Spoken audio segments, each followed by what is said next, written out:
Hi, it's Ed Crane. I'm with Tom Jones, the winemaker and owner of Cap Winery in Placerville. And Tom has been kind enough to make a special cuvee for our charity event. It's called Crane's Cuvee. This is our second year, and every year it's a little bit different. So this year, after a lot of trial, no errors, just a lot of trial, we have settled down to several different varietals to comprise our cuvee. Just to be clear, we aren't making a wine here. The expert, Cap winemaker Tom Jones, has already done that. My job, under his supervision, is to blend several of Tom's wines into a unique blend of my own. The challenge, how much of each of these fine wines available would we need to achieve that taste profile? Fruit forward with a big mouthfeel and a slightly sweet finish. You'd be amazed how a slight change, even 1 or 2% of a given varietal, can change the whole complexity of the wine. Yeah, it's a tough job, but somebody had to do it. And this year, I didn't want to rely on just one palate, which gets skewed after, 20, 30, 40 different sips. So I brought in my good friend and Cap tasting room pro, Ben Patterson.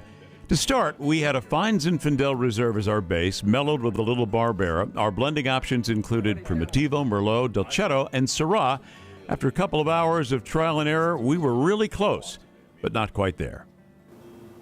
When you find the tipping points, it's really fine. It's a really interesting science because just a couple percentages of one varietal can change the whole taste. And that's why we kept going back and forth to the point that after a while, you lost your perspective of how it tasted. So we took a little time out, and here we are to taste our 3 finalists. It's great. It's big, it's chewy, and yet you got a little lingering sweetness at the end, right? Yeah, we bet. But it's nicely balanced, long finish.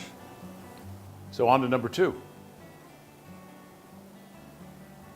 The nose is very similar. I can't tell much of a difference. And again, just a percentage of one grape varietal or another can really change the complexion of the wine, not necessarily the bouquet.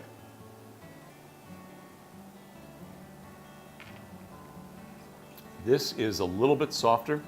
Doesn't seem to have as much depth, as much alcohol maybe, and doesn't seem quite as sweet on the finish.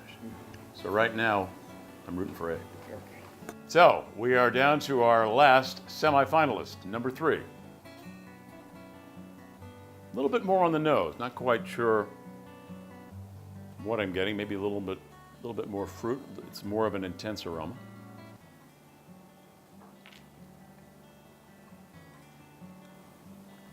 A little bit drier finish, but really nice mouthfeel. So after careful consideration of 3 great blends, we have settled on A, the first one we tasted, and it is really a foothill all-star team.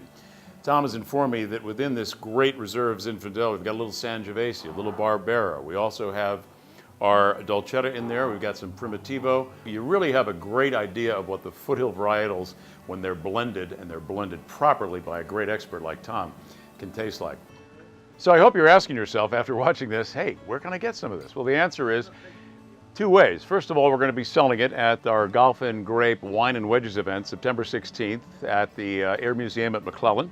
And the Cap folks will be there pouring it so you can taste it before you buy. And if you missed that or you liked it so much you want more, you can come up to the Cap Winery after September 18th and buy it until it's gone. And last year we sold out, and we hope to do it again this year. You're helping our charity, and you're helping Cap. Thanks for joining us. I'm Ed Crane, KFBK.